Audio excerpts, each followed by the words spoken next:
Hello guys. My name is Jeet and आज से only IAS के ऊपर I will try to compile and present the prelims preparation tidbits from the newspapers. Let's see how much I can perform according to your expectations. Actually जो मेरा approach रही है prelims की तरफ, it will be something like that कि जो भी newspaper में जो भी समथिंग लाइक अपने यूपीएससी से कंसर्न या उसके रिलेटेड जो भी न्यूज़ आती है वो तैयार कर लेना फ्रॉम दी इंटरनेट के रिसोर्सेज से, और अपने फैक्चुअल जो अपनी बुक्स के अंदर वो पार्ट मिलता है। एंड जैसे आज मैं न्यूज़पेपर पढ़ रहा था तो उसमें कुछ ज़्यादा अपने वो पॉलिटिकल इकोनॉमिक से जो नॉर्मल जो अपने ट्रेडिशनल जो सोर्सेज हैं उनसे कुछ से कनेक्शन कुछ मिल नहीं रहा था, एक्सेप्ट दी अपना geography and the environment part. उसी से मैंने कुछ कंपाइल करने की कोशिश किया है टू आपको अपनी प्रिपरेशन में हेल्प करने के लिए। Let's see. First was the, आपने अगर हिंदू पेपर पढ़ा होगा या इंडियन एक्सप्रेस पढ़ा होगा, दोनों के फ्रंट पेज पर न्यूज़ था terrorist attack in the London. Simple term bar bar use की जा रही है, अपने न्यूज़पेपर्स में देखा होगा, लोन वुल्फ वाली। लोन वुल्फ एक सिंपल बंदा होता है जो किसी भी कंट्री के अंदर बैठा हो सकता है without any connection to the terrorist organisation. ये अपने आप इन्फ्लुएंस हो जाता है with the help of the internet, social media को उसके, या अपने आप ही कोई किसी टेक्स्ट जो बुक्स आती हैं उनके थ्रू। एंड देन ही अपने आप ही अकेला ही एक्ट करता है without any help from the any terrorist organisation. इसमें इसके जो कहीं भी डेफिनेशन देखें तो ये 3 पार्ट जरूर मिलते हैं। First is he acts alone, ठीक है, जो अकेला वो उसमें एक्ट करेगा। And then he will be outside of any command structure, that he will not be part of any organization, he will not be reporting to anyone, he will not be getting training from anyone, ठीक है। And वो अपने आप भी act करता है। And third is the without material assistance from any group. उसको money, resources, उसको जैसे ये अपना ये होता है एम्यूनिशंस होते हैं, वेपन्स होते हैं, या जो अपना ये बॉम्ब मेकिंग जो मटेरियल चाहिए होता है, ये कहीं से भी नहीं मिलता, ही अपने आप ही उसका जुगाड़ करता है वो, ठीक है। एंड देन इसमें जो मेन जो लोन वुल्फ की प्रॉब्लम ये होती है कि बिकॉज ये सब कुछ अपने आप कर रहा है तो उसको ट्रैक करना बहुत मुश्किल होता है। बिकॉज टेररिस्ट ग्रुप को जो चैटर होती है, चैटर मीन्स कि जो अपना व्हाट्सएप के ऊपर आपस में वो कन्वर्स कर रहे होते हैं, फेसबुक पे मैसेजिंग के थ्रू कर रहे होते हैं, या किसी और भी जो तरीके के थ्रू होते हैं, वो ऑलरेडी इंटेलिजेंस एजेंसीज के उसके कंट्रोल में होता है। वो उनको ऑलरेडी उसके ऑब्जर्वेशन में होता है, वो देख रहे होते हैं। लेकिन जो अकेला बंदा होगा वो कहीं भी किसी भी घर में बैठे कहीं भी जॉब करते हुए सारा काम कर सकता है।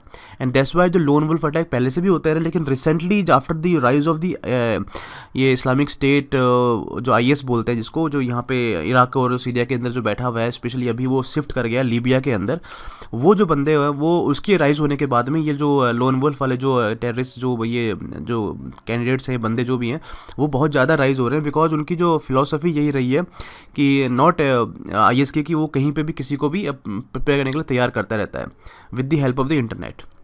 तो ये न्यूज़ था, ये टर्म हमें याद रखनी है, ये यूपीएससी बार बार इसको ऐसी टर्म से बहुत प्यार होता है, तो कहीं ना कहीं उसको किसी भी एमसीक्यू में यूज़ कर सकती है। Let's see.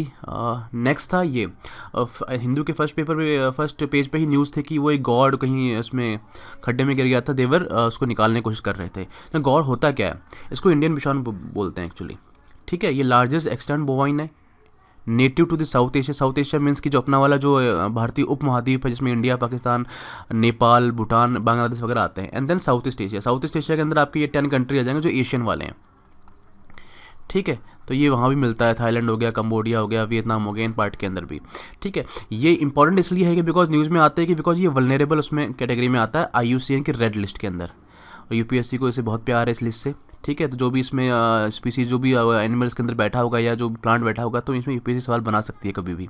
तो ये वल्नरेबल है IUCN रेड लिस्ट में कब से, 1986 से। ये tallest species of the wild cattle है, ठीक है। तो ये जरूर याद रखना है कि टॉलेस्ट स्पीसीज है। वेस्टर्न घाट जो अपने साउथ इंडिया के अंदर है, अंदर आउट फ्लैंकिंग जो हिल्स हैं सदर्न इंडिया के अंदर, one of the most extensive external strong holds of the God है। अब ये इसका एक पर्टिकुलर एरिया कौन कौन सा है, अगर आपने ऐसे देखा होगा, ये इंडिया साउथ, ये अपना जो भारत का साउथ सदर्न पार्ट है, ये यहाँ पे अपना केरला है, ये यहाँ पे अपना तमिलनाडु है, ये अपना अगर आपने ये नोटिस किया होगा तो अपना कर्नाटका ऐसे कुछ करके आता है, ठीक है। तो ये जो पार्ट है कर्नाटका का नीचे वाला, यहाँ पे मैसूर वाला पार्ट है ये, ठीक है। बेंगलोर कहीं यहाँ पड़ गया ऊपर, ठीक है। तो जो ये जो पार्ट है, इसी के अंदर 4-5 अपने यहाँ पे wild life sanctuary national park हैं। उनके नाम होते हैं वेनाड, सेंचुरी, नागरहोल पार्क, मुद्दुमलाई ये नेशनल पार्क है, बांदीपुर नेशनल पार्क है। तो इस एरिया के अंदर इसका बहुत ज़्यादा स्ट्रॉन्ग होल्ड है, किसका? अपने बिसोन का या गौर का। ठीक है, इसको जिसको साइंटिफिक टर्म है उसकी बॉस गौरस बोलते हैं, और ये साइट्स की अपेंडिक्स 1 में आता है। अभी भी साइट्स क्या है तो ये आपको ऑलरेडी पता होगा, लेकिन उसको आगे कवर करने की कोशिश की है। ठीक है, तो यहाँ पता चल गया कि ये जो अपने साउथ इंडिया का जो स्टेट्स हैं उसमें कर्नाटका की जो पार्ट है, कौन सा? Wayanad, Nagarhole, Mudumalai and Bandipur national park के कॉम्प्लेक्स जो होता है ये बहुत ज़्यादा फेमस कॉम्प्लेक्स है। इसमें जो अपनी काइंड ऑफ दी जो बायोग्राफिकल जो ये सॉरी जो हॉटस्पॉट होते हैं ये बायोडाइवर्सिटी वाले, उसके अंदर एक बहुत ही अहम वो रखता है, प्लेस रखता है। ठीक है, नेक्स्ट ये एलिफेंट सेंसस हिंदू के अंदर ही आई थिंक शायद 3rd पेज के ऊपर था कि गवर्नमेंट अपनी एलिफेंट सेंसस कराने की इस बार वो उसमें प्रोसेस में लगी हुई है। नाउ इसके एलिफेंट अगर देखा जाए तो इसमें अपने इंडिया के अंदर कई प्रोजेक्ट चल रहे हैं। पहला तो प्रोजेक्ट एलिफेंट ही है, फिर कॉरिडोर्स होते रहते हैं अपने एलिफेंट वाले, देन हमारे पास माइक्स है, एंड देन तो ये 3-4 प्रोजेक्ट हैं जो हमें ये एलिफेंट के उसमें कंटेक्स्ट में याद रखने हैं। अब एलिफेंट सेंसस हो रहा है करंटली, फिर कोई न्यूज़ आ गई तो यूपीएससी के में आने के इसके चांसेस बढ़ जाते हैं इस क्वेश्चन के। नाउ ये होते क्या एलिफेंट? आपने बार बार एक टर्म देखी होगी, जब भी एलिफेंट के कंटेक्स्ट में मतलब कोई भी आर्टिकल आता है उसमें पैचिडम पक्का यूज़ किया जाता है। पैचिडम एक इसके टेक्सोनॉमिक क्लासिफिकेशन, टेक्सोनॉमिक में इसको जो किसी भी एनिमल को पर्टिकुलर उसके कैरेक्टरिस्टिक्स हो गए, उसके जो आउटर अपीयरेंस होती है उसके हिसाब से डिवाइड किया जाता है उसको। ठीक है, तो उसको जो टेक्सोनॉमिक बोलते हैं, उसके अंदर एक पैचिडर्माटा एक वो पर्टिकुलर एक वो स्पीसीज़ का ग्रुप आता है। उस ग्रुप के अंदर जो एनिमल्स आते हैं उसको पैचिडर्म बोलते हैं। जैसे उसमें ये पहले तो बात वो मैमल्स होते हैं, ठीक है, लार्ज होते हैं, स्पेशली थिक स्किन होती है। तो थिक स्किन में मैमल आ गया तो उसमें एलिफेंट हो गया, सेकंड होगा राइनोसीरस एंड थर्ड होगा हिप्पोपोटेमस। तो तीनों के तीनों ये उसमें पैचिडर्म कहलाते हैं। ठीक है, तो अगर कोई ऐसे पे सवाल बनाती है, आपने देखा होगा 2014 के अंदर उसने पूछा था कि ये कौन सा इनमें से वो नहीं है जो अपना जो स्पाइडर है वो किस में आती है, फिर रैट वाला सवाल आ गया था, एंड देन फिर कोई ना कोई एनिमल के ऊपर सवाल बनाती रहती है। तो ये जैसे फिर ये आ गया था अपना सी मैमल वाला आ जाता है कि सी अपना हॉर्स कौन सा है, सी काऊ कौन सी है, सी लॉयन कौन सा है। तो इनमें से कौन कौन से मैमल हैं, कौन कौन से मतलब कोई बाकी स्पीसीज़ है। तो ये सवाल बनाती रहती है यूपी से, पैचिडम पता होना चाहिए, elephant, rhinoceros and hippopotamus. Then इसमें एलिफेंट कॉरिडोर्स का एक बार बार आपने न्यूज़ में देखा होगा कि कॉरिडोर के जो आसपास जो एरिया है वहाँ पे अगर जो अपनी ये ट्रेन्स के जो रूट होते हैं वहाँ पे अगर कॉरिडोर अगर पास कर रहा है तो एलिफेंट की वहाँ पे डेथ होती रहती है। स्पेशली आपने न्यूज़ देखी होगी सिलीगुड़ी कॉरिडोर है वहाँ पे, वेस्ट बंगाल और असम के बीच वाले एरिया के अंदर। ठीक है, तो यहाँ बहुत सारी एलिफेंट्स की डेथ होती रहती है एक्सीडेंट के अंदर। ठीक है, तो ये narrow strips of the land होती हैं that allow the elephants to move from one habitat patch to the another. कि एक सपोज यहाँ पे एक नेशनल पार्क है या कुछ और दूसरी कोई सेंचुरी है, तो ये जो उनकी जो बहुत ज़्यादा उनको जो एनिमल्स को रहने के लिए स्पेशल सूटेबल प्लेस होती हैं, लेकिन उनके बीच में कई बार क्या होता है कि ह्यूमन हैबिटेशन आ जाता है या कोई और लीनियर प्रोजेक्ट आ जाता है। लीनियर प्रोजेक्ट मीन्स कि जैसे ये स्ट्रेट जो लाइन में जा रहे होते हैं, फॉर एग्जाम्पल कोई इलेक्ट्रिकल ट्रांसमिशन लाइन जा रही है, रोड जा रही है, या ट्रेन रूट जा रहा होता है। तो इसमें क्या करते हैं कि ये लोग रूट बनाते हैं, एलिफेंट रूट, ताकि ये यहाँ से अपने क्रॉस कर सके अपने अकॉर्डिंग टू दी अपनी जो डिमांड्स होती हैं, खाने की है, पीने की है, या अपनी जो मीटिंग वाली डिमांड होती हैं, रिप्रोडक्शन वाली, तो उसके लिए। इसमें एक चीज़ हमें याद रखना कि टोटल अभी इंडिया के अंदर 88 आइडेंटिफाइड एलिफेंट कॉरिडोर्स हैं। ज़्यादा भी हो सकता है, लेकिन जो गवर्नमेंट आइडेंटिफाई किए हैं वो है 88 आइडेंटिफाइड। इसमें 2 बहुत फेमस हैं, एक तो ऑलरेडी 3 सिलीगुड़ी बता दिया मैंने आपको, सिलीगुड़ी कॉरिडोर। इसमें 2 और बहुत फेमस हैं।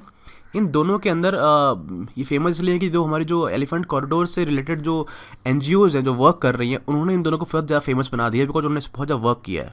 तो जो wild life trust of India है और एक और थी कुछ, तो जो इन्होंने क्या किया, इन 2 जो कॉरिडोर बहुत ज़्यादा अच्छा काम किया और ये बहुत फेमस हो चुके हैं अभी, तो उनके नाम याद रखना बहुत ज़रूरी है। द सीजू रेवाक कॉरिडोर, ये गारो हिल्स के अंदर है इंडिया के अंदर। अगर आपको पता होगा कि मेघालय का मैप ऐसा कुछ है, ठीक है, तो यहाँ गारो आता है, खासी एंड जैंतिया। ठीक है, तो ये वाला जो पार्ट है, फिर यहाँ ये बांग्लादेश आ गया, ऊपर आसाम है अपना यहाँ पे। तो ठीक है, तो ये जो यहाँ पे सेंचुरी है, इस सेंचुरी को बोलते हैं ये Siju wildlife sanctuary and the Rewak reserve forest in the Meghalaya state. तो इन दोनों के बीच में जो कॉरिडोर है उसको सीजू रेवाक कॉरिडोर बोलते हैं। It protects the important population of elephants. ठीक है, इसमें यहाँ बोला जाता है कि 20% of all the elephant that survive in the country यहाँ पे पाए जाते हैं वो। ठीक है, ये close to the India Bangladesh border होता है यहाँ पे। ठीक है, ये गारो आ गया। फिर इसमें दूसरा जो उन्होंने फेमस किया है ये है उसमें अपने केरला के अंदर है। ठीक है, तिरुनेल्ली कुड्राकोट कॉरिडोर। तो बता दिया आपने मैंने आपको, पैकिडम कॉरिडोर होते हैं 88 अपने आइडेंटिफाइड कॉरिडोर हैं। सीजू रेवाक हो गया उधर गारो हिल्स मेघालय के अंदर, तिरुनेल्ली कुड्राकोट हो गया अपना यहाँ पे केरला के अंदर, सिलीगुड़ी कॉरिडोर हो गया वेस्ट बंगाल असम के बीच में। लेट्स सी नेक्स्ट में क्या होता है कि जो प्रोजेक्ट एलिफेंट जो था वो गवर्नमेंट ने लॉन्च किया 1992 के अंदर as a centrally sponsored scheme है, और इसमें क्या है कि 16 स्टेट के अंदर ये प्रोजेक्ट एलिफेंट चल रहा है अभी। अब इसमें नाम याद करने की ज़रूरत नहीं है स्टेट्स की, वैसे मैंने लिख दिए यहाँ पे, लेकिन इसका कुछ ज़रूरत है नहीं हमें। लेकिन हमें ये याद रखना है कि यहाँ पर 28 एलिफेंट रिजर्व्स हैं। 88 क्या थे, कॉरिडोर थे, एंड 28 क्या है, एलिफेंट रिजर्व्स हैं इंडिया के अंदर।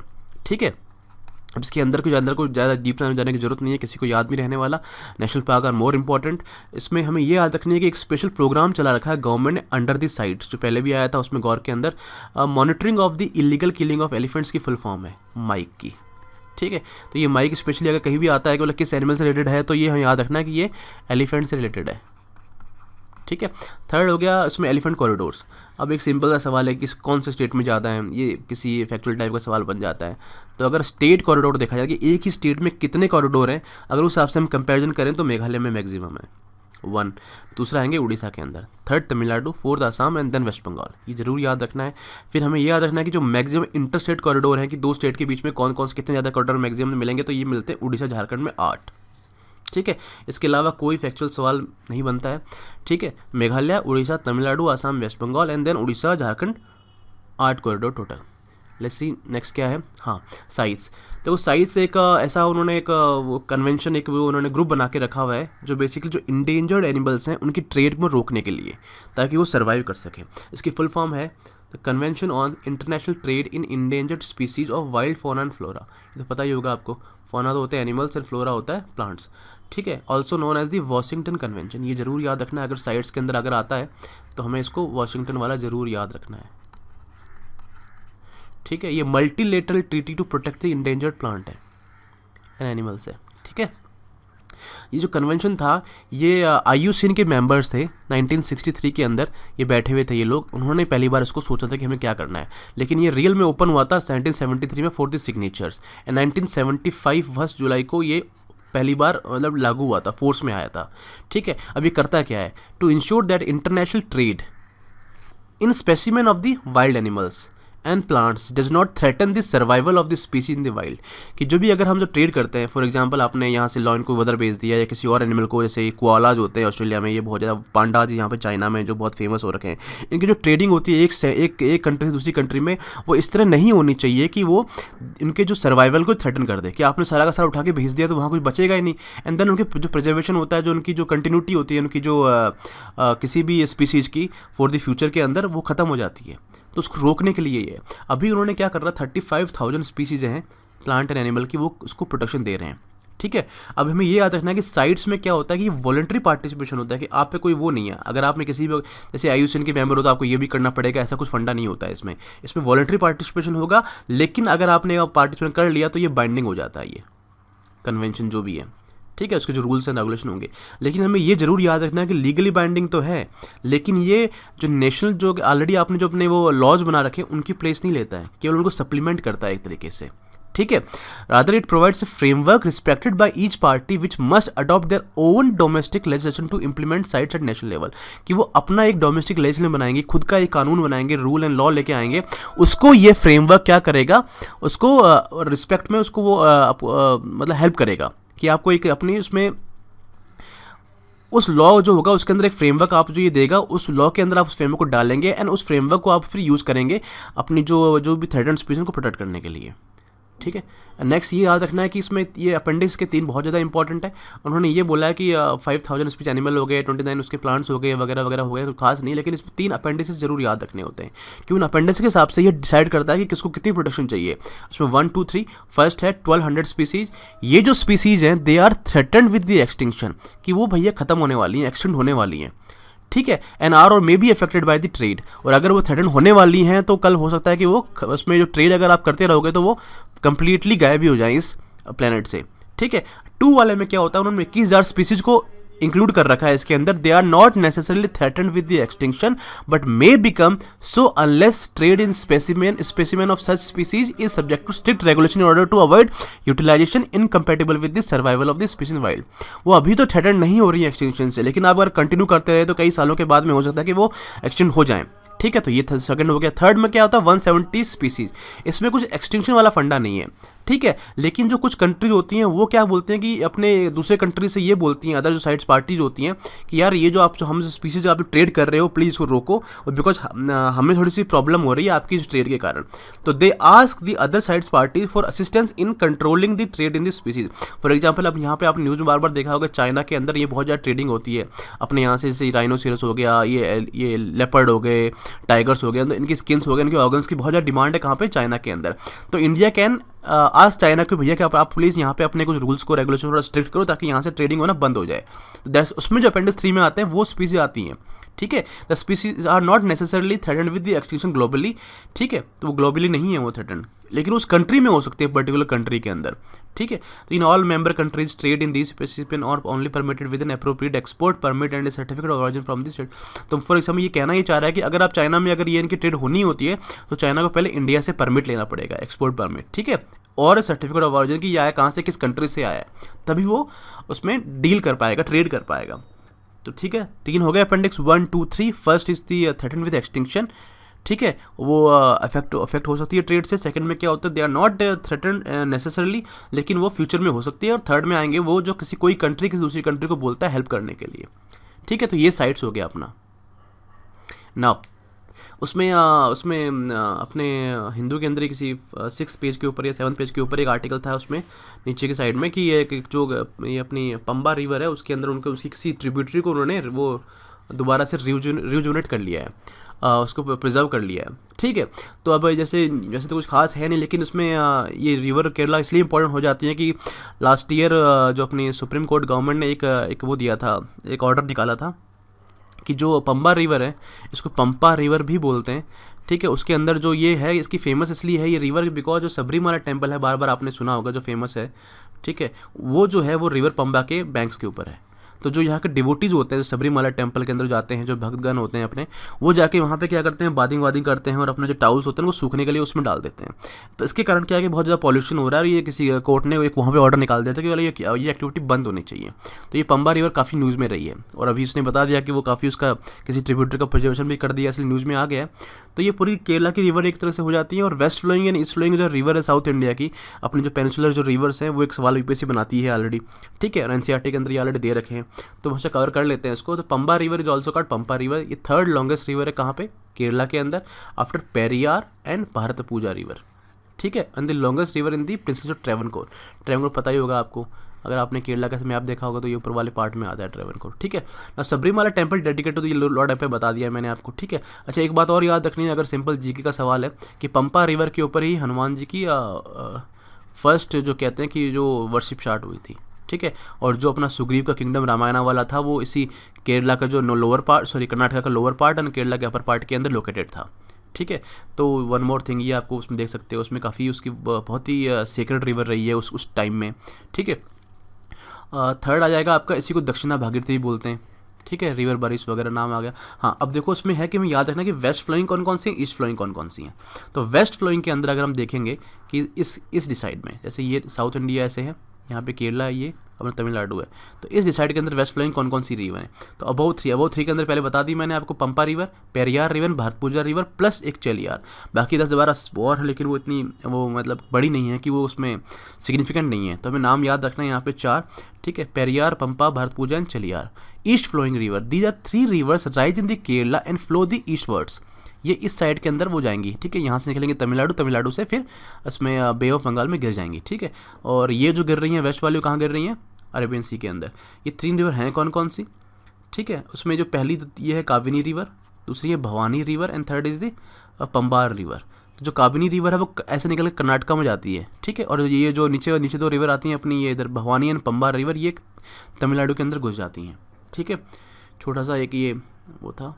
हाँ, अभी ये बार बार न्यूज़ में आपने देख लिया होगा, एक लॉन्गेस्ट टनल के बारे में न्यूज़ में आ रहा है, और 2 अप्रैल को अपने पीएम मोदी जा रहे हैं उसको इनाग्रेट करने के लिए। है कौन से स्टेट के अंदर, JNK के अंदर है, NH44 के अंदर। ये जरूर याद रखना, 10.91 किलोमीटर है, कहीं कहीं 9.2 भी मिलेगा आपको। इसका नाम क्या है, चिनानी नशरी टनल है ये, ठीक है। ये पाटनी टॉप टनल भी बोलते हैं यहाँ पे इसको, ठीक है। तो इसमें पाटनी टॉप बहुत फेमस है, एक वो फेमस नहीं, एक स्ट्रेटेजिक पॉइंट है फॉर दी आर्मी के लिए, ठीक है। यहाँ पे आपको कई बटालियन ब्रिगेड वगैरह मिलेंगी। ठीक है। और बिकॉज यहाँ पे वो जो जम्मू एंड श्रीनगर के बीच का रास्ता है वो यहीं पे है, तो उनको ओवरलुक करने के लिए, एरिया डोमिनेट करने के लिए आर्मी को बिठाया गया है। ठीक है, तो नाम याद रख लो। लॉन्गेस्ट टनल हो गया Chenani national tunnel, Patnitop tunnel, JNK NH44 and 10.91 kilometre. ना विटामिन डी, एक उसमें आज इसके दिल्ली के उसमें पेपर में था कि विटामिन डी की डेफिशिएंसी से क्या क्या होता है वगैरह वगैरह। आपको ऑलरेडी सारे विटामिन तो आपको याद करने होंगे UPSC के लिए। ठीक है, एंड इसमें ये देखना जरूरी होता है कि इसमें कौन कौन से में क्या कौन से होती हैं। इसमें आज हमें विटामिन डी कवर कर लेते हैं। अगर उसकी डेफिशिएंसी होगी तो बच्चों में तो रिकेट्स होता है और बड़ों में ऑस्टियोमेलेशिया होता है, ये ज़रूर याद रखना। ये छोटा सिंपल सा GK का सवाल है, पूछते रहते हैं बार बार। ठीक है, बाकी ये देखते हैं। स्कर्वी हो गया, इसमें डी तो अपने कर दिया, इससे कुछ खास होता नहीं है। B के तो 10-12 हैं, वो फिर A से आपका ये नाइट ब्लाइंडनेस आ जाएगी। ठीक है, ज़ीरोफ्थेल्मिया आ जाएगा। Next time let's see, next जब भी कुछ न्यूज़ में दोबारा विटामिन आएगा तो पूरा का पूरा कवर कर लेंगे। फिर आता है नीम यूरिया। ये इंडियन एक्सप्रेस के अंदर आई थिंक लास्ट के पेज के अंदर जो आपका इकोनॉमिक वाले जो पार्ट के अंदर जस्ट नेक्स्ट पेज पे एक आर्टिकल था नीम यूरिया वाला। लास्ट ईयर UPSC ने सवाल पूछ भी रखा है इसमें, IAS वाले एग्जाम के अंदर हो सकता है शायद किसी और एग्जाम के अंदर 12 पूछ लिया जाए। नीम यूरिया का फंडा ये होता है कि इसने काफ़ी गवर्नमेंट को हेल्प की है। जो स्मगलिंग होती थी, इंडस्ट्रियल यूज होता है यूरिया का, और जो वहाँ से वो उसको रीराउट कर देते थे, दूसरे एरिया में ले जाते थे, बिकॉज सस्ती मिलती थी इस सब्सिडी के थ्रू, और इंडस्ट्रियल वाले उसे वहाँ से फिर किसानों से खरीद लेते थे। एंड वो बंद हो गया है। प्लस उसकी जो है कि उसकी जो एफिशिएंसी बढ़ गई है, तो एफिशिएंसी बढ़ने के बाद उन्होंने इसको जो लो यूज़ होना स्टार्ट हो गया, लेस यूज़ हो गया है। ठीक है, ये कई चीज़ें हुई हैं। फिर इनका जो सॉइल के ऊपर नेगेटिव इफेक्ट जो होता था, जो एक्स्ट्रा फालतू की यूरिया पड़ रहती थी, वो कम हो जाएगा। ठीक है, फिर जो वाटर एफिशिएंसी चाहिए होती थी एक्स्ट्रा यूरिया वो करने के लिए, वो भी कम हो गई है। मतलब वाटर जो कंजम्पशन जो होता था। अब ये काम कैसे करती है, जब भी आप यूरिया को अगर उसमें डालोगे आप सॉइल के अंदर, तो ये पहले कन्वर्ट होती है अमोनियम आयंस के अंदर। ठीक है, तो ये अमोनियम आयन हो गए आपके NH4+। ठीक है, और अमोनियम आयन से फिर क्या होगा, ऑक्सीडेशन होता है। ऑक्सीडेशन होकर फिर वो नाइट्राइट बनती है। ठीक है, नाइट्राइट बन गई। ठीक है, एंड द नाइट्राइट से फिर क्या बनेगी, नाइट्रेट बनेगी। एंड जो नाइट्रेट जो होता है ना, वो क्रॉप्स को अवेलेबल होता है। ठीक है, जो 46% पार्ट होता है यूरिया का। ठीक है, नाइट्रोजन को तो ही, नाइट्रोजन से ये वो क्रॉप्स को अवेलेबल हो गया। अब जो नॉर्मल यूरिया में क्या होता है, जो conversion to nitrate happens very rapidly. अब जो स्पीड है जो इसकी थी बहुत तेज स्पीड होती है। अब जो रैपिड होने से क्या कारण होता है, क्या है कि 2/3 of the nitrogen is lost either through the underground percolation और वोलेटाइजेशन इनटू द एटमॉस्फेयर। इसका कहना ये चाह रहा है कि जो अगर जो प्रोसेस हुई बहुत फास्ट हो गई, तो ऑलरेडी सारा नाइट्रेट के अंदर वो चेंज हो गया। अब जो नाइट्रेट होता है कि वो वहाँ पड़ा नहीं रहता है सॉइल के अंदर, वो या तो चला जाता है नीचे ज़मीन के अंदर, पानी के साथ वो पर्कुलेट करता है। पर्कुलेट का मतलब धीरे धीरे वो नीचे चला जाता है। एंड दूसरा होता है या वोलेटाइजेशन। वोलेटाइजेशन मतलब कि वो ऊपर उठ जाता है, क्योंकि नाइट्रोजन है, नाइट्रोजन तो ऑब्वियसली फटाफट वो अपने गैस में चेंज हुई ऊपर चला गया, तो इसको तो बोलते हैं वोलेटाइजेशन ऊपर वाले को, नीचे वाले को बोलते हैं पर्कोलेशन। तब ये ऊपर और नीचे चला गया तो वहाँ सॉइल में क्या बचा, जीरो। तो उससे क्या होता था कि बार बार आपको यूरिया डालनी पड़ती थी, तो उससे एक्सेसिव कंजप्शन होता था, फालतू का उनको एक्सपेंडिचर भी ज़्यादा किसान का बढ़ जाता था, उसको फालतू में नुकसान होता था। तो जब उन्होंने नीम को डाला, तो नीम ने क्या कर दिया, नीम ऑयल से उसको क्या कर दिया, उसको वो चारों तरफ उसको जो नीम का जो यूरिया के जो दाने होते हैं उसको नीम ऑयल कंटेनर को डुबो के एंड बाद में उन्होंने उसको पैकेट में बंद करना स्टार्ट किया। अब जो नीम ऑयल जो क्या करता है, वो नाइट्रिफिकेशन इनहिबिटर होता है when coated on the urea. अब ये जब नाइट्रिफिकेशन इनहिबिटर होगा तो वो स्लो डाउन कर देगा प्रोसेस को। वो जो यूरिया से नाइट्राइट जो बन रहा होता है ना, वो इतनी स्लो हो जाती है कि एकदम धीरे धीरे चेंज होता रहेगा। तो उससे क्या होता है, ग्रेजुअल रिलीज होता है, जैसे मैंने बताया कि धीरे धीरे रिलीज होता है नाइट्रोजन का, एंड वो फिर धीरे धीरे प्लांट उसको आराम से यूज भी कर पाता है। ठीक है, अब तो इससे क्या होता है, नाइट्रोजन यूज एफिशिएंसी बढ़ गई। ठीक है, बिकॉज यूरिया का जो एक्शन था प्रोलॉन्ग हो गया, प्लांट अपने आप ज़्यादा दिन ग्रीन रहते हैं, और जब ग्रीन रहेंगे तो फार्मर क्या करेगा, वो यूरिया तभी अप्लाई करेंगे जब येलोइश होती थी, लेकिन जब जो ग्रीन रह रहे हैं तो जब येलो जब हो ही नहीं रही है उसकी पत्तियाँ, जो अपने उसकी जो फसल की क्रॉप की, तो वो धीरे अब यूज़ करना बंद कर देंगे। एक सिंपल सा इसका वो एप्लीकेशन था, कॉन्सेप्ट था। हमें याद रखना है कि यूरिया से आया अमोनियम आयन, अमोनियम से आया नाइट्राइट, नाइट्रेट से आया nitrate. Process was very rapid, बहुत फास्ट थी, नुकसान ज़्यादा हो रहा था। ये अपना नाइट्रिफिकेशन इनहिबिटर आ गया, क्या, नीम ऑयल, इसने स्लो डाउन कर दिया प्रोसेस को। स्लो डाउन करने से क्या वो फिर यूरिया ग्रेजुअली रिलीज होना स्टार्ट हो गई, धीरे धीरे नाइट्रोजन के अंदर चेंज होना स्टार्ट हो गई। प्लांट ने उसको आराम से यूज़ करना स्टार्ट किया। फार्मर ने देखा कि यार जो पेड़ जो अपने पौधे थे, क्रॉप के जो प्लांट्स थे वो अभी येलो नहीं हो रहे हैं, तो वो यूरिया कम करना, यूज़ करना स्टार्ट कर दिया उसने। एक नेगेटिव इफेक्ट इसका, पॉजिटिव इफेक्ट ये हुआ यूरिया का कि जो पहले जो विदाउट नीम कोटेड जो यूरिया थी, सिंपल यूरिया थी, उसको इंडस्ट्रियल यूज में ट्रांसफर स्मगलिंग कर दी जाती थी। अब वो नहीं होता, बिकॉज नीम कोटेड होने के बाद में फिर इंडस्ट्रियल यूज में काम नहीं आती वो यूरिया, तो वहाँ भी वो डाइवर्ट होना बंद हो गया, तो सब्सिडी में भी खर्चा कम होना स्टार्ट हो गया, तो गवर्नमेंट को भी फायदा हुआ, टैक्स पेयर के पैसे भी बचना स्टार्ट हो गए। तो एक बहुत बड़ा कैसे ना वीसीएस साइकिल स्टार्ट हो गया एक। ठीक है, लेट्स सी नेक्स्ट क्या था। हाँ, आज उसे हिंदू इसमें इंडियन एक्सप्रेस के फर्स्ट पेज पे आर्टिकल था कि एक फॉरेस्ट के एडवाइजरी कमेटी के मेंबर थे अपने, वो मेंबर जो थे वो BNHS Bombay natural history society के वो थे, प्रेसिडेंट थे। उन्होंने वो छोड़ दिया है, क्विट कर दिया, उन्होंने रिजाइन दे दिया है। ठीक है ना, पहले देखते हैं फॉरेस्ट एडवाइजरी कमेटी होती क्या है। फॉरेस्ट एडवाइजरी कमेटी एक स्टैचुरी बॉडी है under the ministry of environment, forest and climate change के अंडर में आती है, जिसके अभी अपने तो इसमें जो चेयर होता है इसका DGEF होता है, director general of the forest. उसका फिर डिप्टी चेयर होता है वो deputy director of general forest रहेगा। तीन मेंबर होते हैं इसके अंदर। इसका काम क्या होता है, एडवाइजरी फंक्शन। एडवाइजरी किस कंटेक्स्ट के अंदर, कोई भी आपके बड़े प्रोजेक्ट आ रहे हैं, फॉर एग्जांपल केन बेतवा वाला था, जैसे अरुणाचल के जो वो आते रहते हैं अपने हाइड्रो इलेक्ट्रिक प्रोजेक्ट्स आते रहते हैं साउथ इंडिया के अंदर, जैसे कुछ कोई भी इस तरह की जो बड़ी जो हाइड्रो इलेक्ट्रिक हो गया या कोई और फैक्ट्री लग रही होती है जैसे, तो इनमें क्या होता है कि फॉरेस्ट एडवाइजरी कमेटी के अंदर मेंबर्स होते हैं, वो जाते हैं, वो पूरी रिसर्च करते हैं and then they advice to the ministry, and ministry से फिर वो रिपोर्ट जाती है किसके पास, national board of wildlife के पास, जिसका हेड वन होता है PM। ठीक है, तो ये एक प्रोसेस होती है। तो हमें ये याद रखना कि बार बार न्यूज़ में आया, तभी उसमें अखबार के अंदर इसको एक वो उसमें टोन चेंज की गई थी कि गवर्नमेंट ने प्रेशर डाला है इसको चेंज करने के लिए। तो जब चेंज करने का प्रेशर डाला तो उन्होंने छोड़ दिया, क्विट कर दिया। तो हो सकता है कि ये इशू ब्लो आउट कर जाए फ्यूचर के अंदर, और ये फिर UPSC के अंदर ये सवाल बनने का चांस बहुत बढ़ जाते हैं ना। जो बंदा जो जिसने रिजाइन किया है वो किसका है, प्रेसिडेंट था बॉम्बे नेचुरल हिस्ट्री सोसाइटी का। ये भी 2014 के अंदर सवाल आ रखा है। ठीक है, UPSC के अंदर। तो वो 1883 के अंदर बनी थी पहली बार। ठीक है, 1883।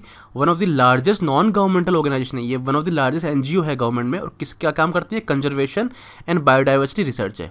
ठीक है, इंडिया के अंदर ये लार्जेस्ट NGO है, one of the largest, and conservation and the biodiversity research का काम कर रही है ना। उसमें ये जरूर याद रखना है कि जो बॉम्बे नेचुरल हिस्ट्री सोसाइटी है ये पार्टनर है किसका, बर्ड लाइफ का, and it has been designated as the scientific and industrial research organization by the Department of Science and Technology। ठीक है, और इसका याद रखना कि जो लोगो होता है वो ग्रेट हॉर्नबिल है। अब ये BNHS हो गया, 1883 में आया था ये। ठीक है, और ये largest, one of the largest NGO है इंडिया के अंदर, और बायोडाइवर्सिटी कंजर्वेशन एंड रिसर्च के अंदर ये काम कर रहा है। इसमें गवर्नमेंट ने इसको scientific and industrial research organisation का तमगा भी दे दिया है। ठीक है, अब इसका जो हमें ये जो बर्ड लाइफ इंटरनेशनल है इसका पार्टनर का उसका सिग्निफिकेंस क्या है, जो अपनी BNHS है उसका मेन काम जो है ना, जो उसमें मेजर उसने जो जहाँ पे उसने अपना रिसर्च करता है वो उसका जो है वो ये जो बर्ड की लाइफ के ऊपर है, उनके कंजर्वेशन के ऊपर है। ऐसा नहीं कि बाकी भी नहीं कर रहा, बाकी भी कर रहा है, लेकिन bird are the main area जहाँ पे ये काम करता है। ठीक है, पहली बात तो ये। इसका जो लोगो है वो ग्रेट हॉर्नबिल है ना। ग्रेट हॉर्नबिल क्या होता है आपको पता ही होगा। इसका ग्रेट हॉर्नबिल का नाम आपने एक जगह और सुना होगा, नागालैंड जो है अपना स्टेट, उसकी ये स्टेट बर्ड है। ठीक है, और नागालैंड का जो स्टेट फेस्टिवल होता है वो फर्स्ट वीक ऑफ दिसंबर में होता है। उस फेस्टिवल का नाम होता है हॉर्नबिल फेस्टिवल। ठीक है, ये कोहिमा के पास में एक उनका एक वो हॉर्नबिल एक वो एरिया है, वहाँ पे होता है। इसमें काफ़ी लोग जाते हैं, अपना PM ने भी कई बार उनको वो किया है, अभी वो विशेष दिए हैं इस फेस्टिवल के ऊपर। ठीक है, तो ये बहुत फेमस हॉर्नबिल एक वो पक्षी है अपना। ठीक है, तो ये लोगो जरूर याद रखना है हमें। अब ये काम क्या क्या कर रहा है, काम तो वैसे बहुत कर रहा है ये, लेकिन इसमें जो तीन जो इसके फेमस जो इसके जो प्रोजेक्ट्स हैं BNHS के, वो याद रखने जरूरी हैं। वल्चर प्रोजेक्शन के अंदर, बर्ड माइग्रेशन के अंदर, एनविस। ये एनविस क्या होता है, इन्वायरमेंटल इंफॉर्मेशन एंड सिस्टम। ठीक है, तो ये एनविस जो है ये गवर्नमेंट का प्रोजेक्ट था, लेकिन उसने BNHS को अपना पार्टनर बना लिया है, तो ये जरूर याद रखना है एनविस। ठीक है, लेट्स सी नेक्स्ट क्या है। हाँ, अब केन बेतवा का जब इशू चल ही रहा था, अब केन बेतवा का जब भी इशू आता है तो पन्ना नेशनल पार्क पक्का आता है, कि ये बोलता है कि because Ken passes through the Panna national park. Ken जो रिवर है वो पन्ना से पास हो रही है। ठीक है, और जब पन्ना से वो जो मेन जो ये बोल रहे हैं केन बेतवा जो प्रोजेक्ट है वो नहीं होना चाहिए लिंकिंग वाला, उसका मेन रीजन यही दिया जाता है कि पन्ना नेशनल पार्क में कि जो वहाँ पर वाइल्ड लाइफ है उसको हार्म हो जाएगा। ठीक है, अब ये देख लेते हैं कि वहाँ है क्या। 1 सेकेंड, ये देखो, ये आपको मैप दिख रहा होगा इंडिया का, ये MP दिख रहा है आपको, ये जो कोना दिखा रहा है आपको पन्ना नेशनल पार्क यहाँ पे लोकेटेड है इस एरिया के अंदर। ठीक है, और ये इसका मैप है, इसमें कुछ ज़्यादा देखने के लिए हमारे पास कुछ है नहीं, एक्सेप्ट ये आप देख लीजिए केन रिवर तो ये यहाँ से पास हो रही है ऐसे। ठीक है, अब ये हो गया। अब इसमें 1 सेकेंड और ये, अब इसमें आपने देख लिया होगा, ये MP का ऊपर वाला पार्ट है ये ऐसे। ठीक है, ऐसे ये UP है ऊपर यहाँ पे, ये जो पार्ट है पूरा आपको, ये पूरा जो पार्ट है ये बुंदेलखंड कहलाता है इधर। ठीक है, अब जो केन रिवर यहाँ से निकल रही है ऐसे, ठीक है, ये आपका पन्ना नेशनल पार्क है। ठीक है, यहाँ से निकल के ये कहाँ चली जाएगी, यमुना रिवर के अंदर मिल जाती है। लेकिन उससे पहले कौन सी रिवर मिलती है, बेतवा मिलती है। ये इधर ये बेतवा रिवर है। ठीक है। तो बेतवा पहले अपने वेस्ट साइड में है, ईस्ट के अंदर ये केन रिवर है।